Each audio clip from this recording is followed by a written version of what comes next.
hablar en esta provincia. Vos sabés, Ale, la otra vez lo tratamos como prácticamente un chiste, pero lo tratamos aquí en la última rosca, un comentario muy por encima, pero hoy ya requiere un análisis más profundo porque lo que podemos catalogar como la doctrina clerici ha llegado a las más altas esferas, donde se ha visto involucrada la señorita Nélida Caballero, quien es la cocinera de Julio De Vido. Era, exacto. Que obviamente estaba involucrada en esta famosa causa de corrupción, en la que De Vido ya ha sido condenado, y la señorita Caballero afirmó que su fortuna se la hizo siendo prostituta desde los 15 años. Entre otras cosas. Cocinera, empresaria, prostituta. Suena como polémico esa definición. No, suena muy polémico y es como lo decía Brian recién, la semana pasada lo tocamos porque era algo muy reciente respecto del juez Keblan, sí. Que es el hermano del ministro de Salud de la provincia de Buenos Aires, camporista él, en el cual le había encontrado, en contra de lo que había dispuesto fiscal, le había encontrado una vuelta de rosca como para hacer ingresar al blanqueo en función de la apertura de cuenta que había obtenido la Clerici, la dama de compañía de Isaurralde. Había obtenido la posibilidad de generar una cuenta para el blanqueo, con lo cual lo requirió que esos 569.000 y largos de dólares secuestrados en el marco de una investigación por hechos ilícitos, al menos lavado de activos que presumen, le autorizó a que ingrese al blanqueo, pero que no disponga del dinero. A raíz de esto, si bien lo tomamos casi de manera jocosa la semana pasada, sobre todo por la creatividad que tiene el intelecto argentino, donde siempre le damos una vuelta de rosca como para poder defender los intereses de nuestros clientes. Esta no era la excepción, donde inclusive se ha generado un vacío fiscal con respecto a la actividad de el acompañante turístico, el acompañante de viajes, donde recibe unos honorarios, pero en definitiva no los ingresas a las arcas del Estado porque no tiene modalidad y o tipificación en cuanto a la facturación. Verdades a media, porque independientemente de que no tenga la modalidad de facturación, lo podés ingresar a un banco, lo podés ingresar dentro de una caja de seguridad o diversas modalidades como para poder exteriorizar ese ingreso que has tenido, pero bueno, así lo han entendido. El juez ha autorizado el blanqueo de esa suma dineraria y la UIF en el día de ayer, la Unidad de Investigación Financiera, ha recurrido a la resolución donde, muy atinado, han planteado la cuestión de la gravedad institucional que podría llegar a generar para el país este tipo de avivada / picardía, donde aparece mañana una fulana de tal con 5 millones de dólares devenido del narcotráfico, de la mafia, de la trata de personas, menores y demás, y le generamos un blanqueo cuasi de manera risueña, porque en definitiva el Estado tiene un bache respecto de qué hacemos con la plata que ingresan de estas trabajadoras sexuales. A raíz de esto, y justamente en función de ávidos de reflejo la UIF, la misma Caballero se ha querido sumar a esa nueva doctrina respecto de dónde viene la procedencia de la licitud de mis fondos generada con mi cuerpo. Entonces ha planteado de que ella desde los 14 años, 13 años fue violada por el padre, a raíz de eso se fue de la casa, comenzó a ejercer la prostitución, lo hacía en Formosa, a raíz de eso tuvo la posibilidad de comprarse un campo, de ahí lo llevaron a Río Gallegos, conoció a esta familia de Vido, le pidió que sea la cocinera y siendo oficiando de cocinera para los de Vido, conoció muchos empresarios que tenían generosos regalos, con lo cual le facilitó y le permitió comprar más de 8 unidades móviles, distintos autos, tener un ahorro de 2 millones de pesos que no los puede declarar, comprar inmuebles en efectivo, etcétera. Entonces, todos sus 45 años. Exactamente, entonces, hoy resulta que hasta te da la descripción de qué hacía y qué dejaba de hacer con cada uno de sus amantes cuando el proceso este inició hace más de 7 años, 8 años, y resulta que hasta antes de ayer, que fue la audiencia virtual, era Carmelita Descalza. Hoy se avivó con que también era prostituta. Entonces, yendo un poco a lo que plantea la UIF en cuanto a la gravedad institucional que puede llegar a tener este tipo de estrategias jurídicas como para blanquear, me parece muy oportuno de que nos demos un debate real hacia dónde apuntar con esta circunstancia y, en definitiva, de que no todo se vuelque para ese lado, porque un auto que hoy lo secuestramos con materia del ilícito, nos va a aparecer una de estas chicas acompañantes de turismo con un 08 firmado diciendo, no, pará, tercería de mejor derecho, este auto, si bien era del integrante de los monos, él me lo había vendido antes que caiga preso, con lo cual liberámelo. Entonces se va a generar una doctrina bastante perversa y bastante peligrosa, con lo cual entiendo de que amerita al menos sentarse a pensar un poco hacia dónde generar una jurisprudencia, ¿tá?, en materia de lo que actualmente nos traen estas nuevas defensas. Bueno, me surgen varias preguntas. Primero, desde el lugar desde los 15 años que manifiesta haber iniciado la prostitución. No sé si se puede investigar para atrás, no sé si se puede, porque claramente hay una incompatibilidad legal en su oficio y su edad y los que accedían al ofrecimiento o al servicio. Después, lo otro que tiene que ver con el detalle de cuál sería la solución para este problema. Es cierto que decís crear alguna jurisprudencia al efecto, pero ¿de dónde va a salir? ¿De AFIP? ¿De la legislatura? No, lógico, ¿Dónde tiene que salir? de la misma AFIP tiene que salir. Yo creo que hoy... Perdón, te Sí. completo la pregunta, porque en realidad te diría que hoy parece un argentinismo lo que está ocurriendo, una avivada de decir, che, para que yo, y van a aparecer 200 van a decir, para que yo también me dedique, Claro. y de golpe va a generar eso y va a aparecer pasado mañana otra cosa que no sabe si es por la ausencia de carga legal o porque hay un aparato decididamente pensando en ver cómo evadir. No, es una sumatoria de cosas. Hoy la ilicitud, este derroche de dinero que existe en la política y sobre todo la demostración. Antes al menos el famoso robaban pero hacían, antes robaban y se escondían. Hoy el robo es a cara descubierta y parecería ser que compiten entre los mismos que roban, sino lo que nos enteramos de Insaurralde, que es una agujita dentro de un pajal, no hubiera ocurrido. Entonces fue todo evolucionando al extremo de que antes una dama, una señorita, una mujer planteaba que era prostituta y prácticamente era apedreada. Y hoy la prostitución prácticamente pasa a ser una moda e inclusive fíjense que es el segundo programa que nosotros lo estamos tocando acá, porque cómo nos llama la atención y cómo en definitiva lo abordamos el tema para generar un poco también de conciencia en plantear, che, paremos un poco la moto, porque por más que suene risueño o por más que pueda llegar a ser una estrategia jurídica, va a generar muchísimo daño a las instituciones naturalizar este tipo de práctica.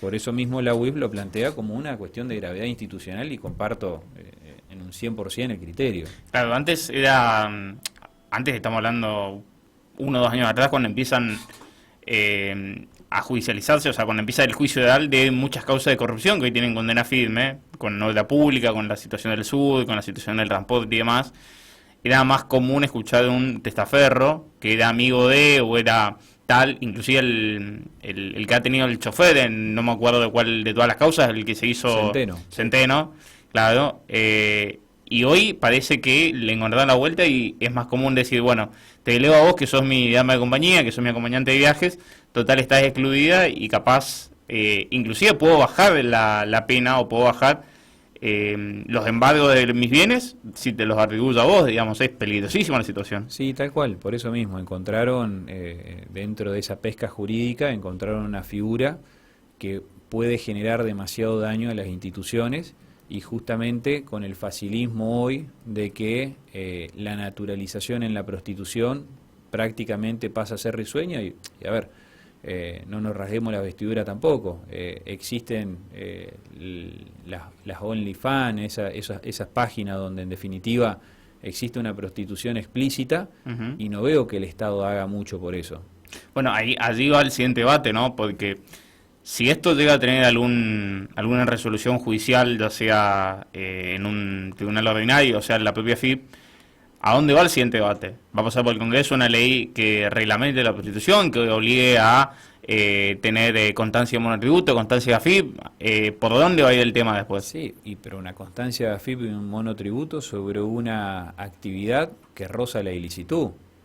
O sea, lógicamente que cada persona puede hacer con su cuerpo lo que disponga o la actividad que quiera, pero atrás de eso hay muchas cosas que conllevan o que se pueden llegar a facilitar con eso. Entonces, hay una delgada línea hasta donde el Estado, por una cuestión de mera recaudación, puede habilitar y o consentir y o naturalizar este tipo de práctica.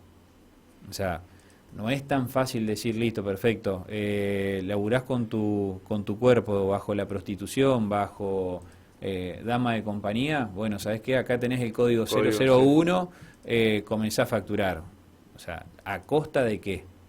Una recaudación a costa de, dentro de 10 años vamos a estar hablando de lo que pasaba hace 100 años, la prostitución, los proxenetas, la trata de personas y demás. O sea, es como una cuestión de que si bien resulta una estrategia jurídica, hay que ponerle un freno de manera inmediata, no solamente por el blanqueo de capitales o por el desvío que puede llegar a tener esa plata mala vida, sino también por las consecuencias a futuro que puede llegar a tener para las próximas generaciones que van a naturalizar una actividad cuando no es la que corresponde. No vamos a decir que no existe, como lo planteaba recién, no nos rasguemos la vestidura de que no existe el OnlyFans, que no existe la prostitución y demás.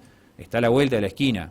Otra cosa es que la naturalicemos y la hablemos, donde inclusive una nena de 16, 17 años, 18, vamos a salir de la gama de delito, más allá de los 16 años, que si es consentido no hay inconveniente, salimos de la gama de delito, vamos a los 18 años, naturalizar a esa persona que en vez de inculcarle un estudio, termine generando una plata fácil, una plata inmediata por un hecho que no es bien habido. Me quedé pensando en la cantidad de legislación que habría que modificar, porque, a ver, el kirchnerismo crea una serie de, un paquete de legales respecto a este tema, respecto a todo el negocio sexual, de ahí que vinieron en el 2012, 2013, a cerrarse muchos centros, cabaret y demás, si tienen otras definiciones, y hoy hablar de esto a 12 años, casi como que, no sé si estamos hablando de un retroceso, Sí, o así. estamos hablando de que en ese momento se hizo eso para que sea más privado, porque casi que te diría que puedo entrar a dudar si en realidad en el 2012 cuando se terminó de cerrar eso, que era una excusa, si se quiere, se puede ser entendido como una excusa, para que los que se servían de este negocio lo hagan de manera privada. Claro, lo único que hiciste fue sacar el intermediario. Claro. Lógico, tal cual. A ver, y fue unas batallas, provincia de Santa Fe, provincia de Córdoba, fueron provincias que realmente tuvieron que combatir este tipo de situaciones, es decir, hasta hace 6 meses atrás, 3 meses atrás, penamos, perseguimos y condenamos este tipo de situaciones, pero hoy, por una nueva corriente política, judicial, está bien, lo que vos querés hacer con tu cuerpo está bien. Me parece que va a ser muy dañino, habría que ver en definitiva cómo lo toma la Cámara de Casación, me parece que ya está en casación lo de Clerici con la apelación de la UIF y lógicamente con posterioridad cómo se va a pronunciar la Corte Suprema, que va a ser muy importante respecto de una palabra que ya la repetimos varias veces en este programa, pero en cuanto a la gravedad institucional que pueda llegar a representar este tipo de situaciones.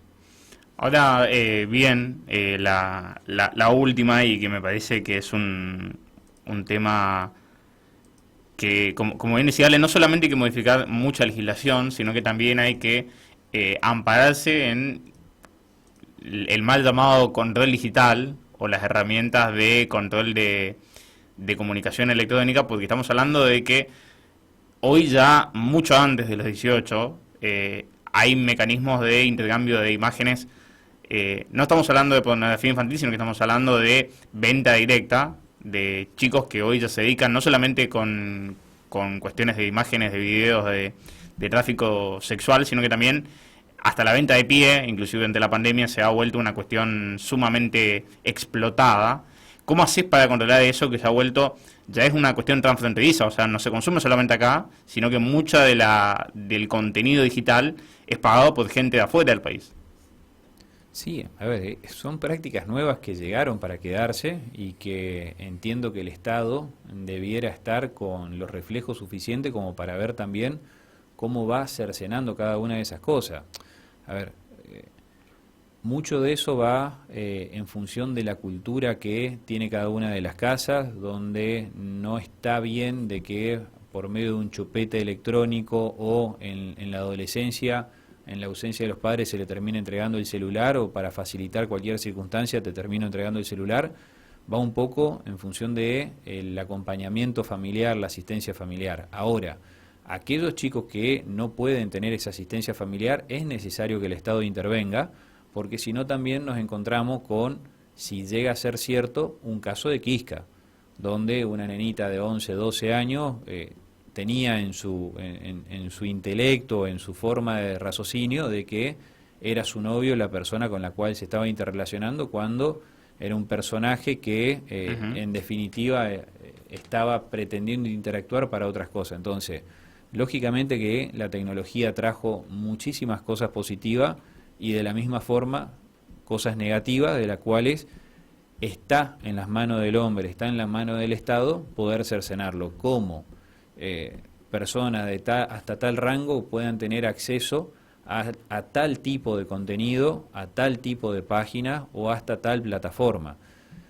Los padres tenemos esa posibilidad de ir controlándolo, los padres que estamos atrás de nuestros hijos viendo qué hacen en el día a día, tenemos forma de controlarlo.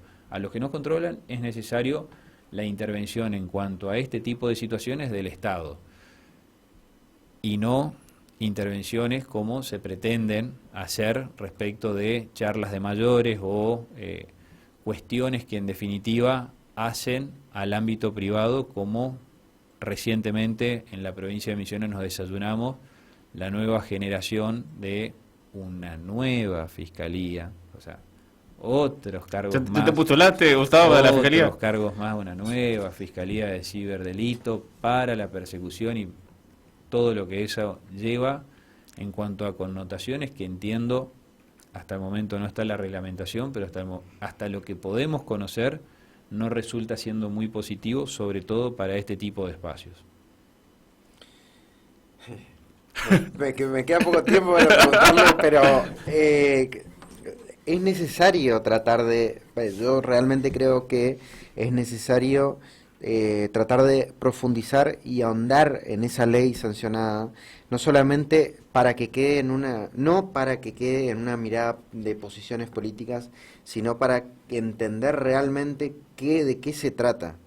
Y en eso la pregunta es, la creación de un fiscal que se dedique a curiosear. Pescar. Sí. A mí me parece muy... a mí me gusta más pescar porque está buscando encontrar algo. Para mí es un voyerismo profundo, digamos, lo que están haciendo. Están sancionando, creando algo para que un degenerado esté mirando el teléfono de cualquier persona. ¿Cuál es el límite de la privacidad? Mirá, ¿Hasta dónde puede llegar Bueno, hasta dónde yo puedo decir Gustavo Maldonado? Quiero saber yo tu vida. camino un poquitito más atrás, porque esto no es que el gobierno actual hace un año llegó, se dio cuenta que las instituciones no funcionaban, entonces genera o crea una nueva fiscalía. Primero y principal, nos debieran dar las explicaciones suficientes a la sociedad, este partido de que está hace 25 años gobernando, en qué falló la policía que estaba encargada de los ciberdelitos. ¿Compramos todo al divino cohete? invertimos, perfeccionamos y capacitamos a las personas en vano? ¿De qué nos sirvió todo esto? Es decir, el chico el gomero del Dorado, que lo detuvieron, ¿no tenía o estuvieron flojos de reflejo los de cibercrimen como para no haberlo detenido antes o no haberlo agarrado antes?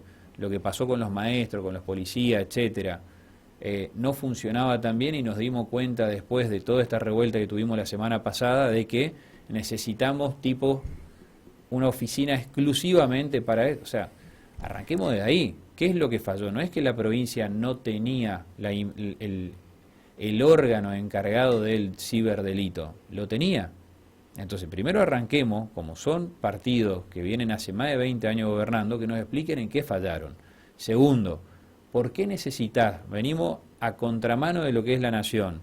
Todos los días nos despertamos y escuchamos de qué dieron de baja a 1000 trabajadores, a 500 trabajadores, que cerraron la Secretaría y que acá creamos una nueva Fiscalía de Ciberdelito, que no creo que terminen cerrando la oficina de ciberdelito que tenía la policía. Entonces, constantemente ir creando. ¿Para qué ahora? Nos preguntemos ¿para qué? Ya no nos explicaron en qué fallaron. Bueno, ¿para qué? Para lo que estamos hablando acá, que una persona de manera absolutamente subjetiva termina diciendo, che, vamos a agarrarle el teléfono a Alejandro y vamos a ver qué es lo que tiene. Hay un principio en materia judicial básico, y que nos han enseñado en parte general de derecho penal, que es la nulidad del todo procedimiento cuando obtenés pruebas de maneras ilícitas, de maneras ilegítimas, y es la fruta del árbol envenenado. Entonces, esa teoría básica, fundamental, es netamente aplicable a lo que hoy pretenden generar como esta Fiscalía de Ciberdelito. Me parece fenomenal si va a tener como fin último ir contra la trata de personas, ir contra el narcotráfico, ir sobre la pedofilia, algo que en definitiva ahora les llamó muchísimo la atención, pero tenían una policía de cibercrimen, ciberdelito, generada hace mucho tiempo. Tuvieron que esperar todo esto para darse cuenta de lo que estaba sucediendo. Ahora, si va a ser con esos fines, está perfecto. El temor que le genera a todo ciudadano, a todo profesional o a todo quien piense distinto a estos dinosaurios políticos, es que vayas por la calle y de repente, porque se le piache al fiscal en turno, te terminen o deteniendo o sacando tu medio de comunicación o herramienta de trabajo, que es el teléfono. Ni hablar de las herramientas que se le dan a un fiscal en un sistema mixto. No, por eso no es una cuestión de atemorizar a la gente, sino simplemente de reflexionar y decir, no es que no existía en la provincia, no trajeron nada nuevo a la provincia. Es lo mismo con otro título. Entonces, ¿qué falló con lo que venían haciendo? ¿O cuál es la necesidad actual de la cual no tenía la policía? Porque la policía determinada hallaba un delito, convocaba al fiscal, el fiscal promovía la acción y el juez tenía las posibilidades de actuar o no. Bueno, de todo eso, ¿por qué hoy necesitamos un fiscal directamente? ¿Hubo corrupción en la policía o en cibercrimen o en ciberdelito? Y por eso generamos la fiscalía. Que nos cuenten. O sea, yo no me cierro solamente a lo que es la ley, si está bien o mal hecha, bien o mal redactada. Esté bien o mal redactada, lo hizo el uno. Entonces, si lo hizo el driver, a nadie le calienta si está bien o mal redactada. Ya viene de hacer mal las cosas con los agroquímicos, agrotóxicos y agrofertilizantes, y todos le aplaudieron. Bueno, volvemos exactamente a lo mismo a este tipo de ley. Yo no juzgo porque no sé ni siquiera cómo va a ser la reglamentación, pero simplemente, siendo un partido que viene gobernando hace tantos años, que nos expliquen simplemente en qué fallaron como para tener la necesidad de generar una Fiscalía de Ciberdelito. Una vez que tengamos eso, vamos a poder discutir si está bien, está mal, si se exceden o no en sus funciones, y siempre teniendo la premisa de lo que dijimos al principio. Recuerden el principio básico elemental en derecho penal, que es la teoría del árbol envenenado. Excelente, Gustavo, como siempre. Ya hasta nos quedamos sin tiempo hoy. Le pedimos disculpas a Ramón. Y bueno, se da hasta otro martes donde tengamos mucho para debatir. Con temas que parecen menores, pero en definitiva terminan siendo muy lindo de debatir y muy, muy interesante luego de qué sucede. La ausencia de debate hace que parezcan que son menores, pero una vez que empezás a desglosar parte por parte y con especialistas, hace que los temas no sean sencillos ni tampoco sean pavadas, por decirlo de una manera sencilla. Bueno, muchísimas gracias, y a disposición como para poder seguir ampliando esto, y a ustedes también le queda la responsabilidad en la semana. El jueves van a tener una nueva sesión para ver si se va a reglamentar o si se va a dar avance a esta cuestión, de que hasta el momento ni siquiera, y con esto cierro, ni siquiera le podría llamar ley Mordaza porque no sé cuál es el objetivo, no sé cuál es el fin, no sé el para qué de todo. Entonces, de mi posición, de mi parte, ni me prendo a la ola de los medios nacionales y a la oposición en Misiones de que hablan de ley Mordaza. Veamos el para qué. Bien. Nosotros nos despedimos, gracias a Gustavo, nos volvemos a encontrar mañana desde las 19 en un nuevo miércoles de la última rosca, mañana internacionales, así que súmense porque también el mundo se está yendo un poquito a la mierda. Chau, chau.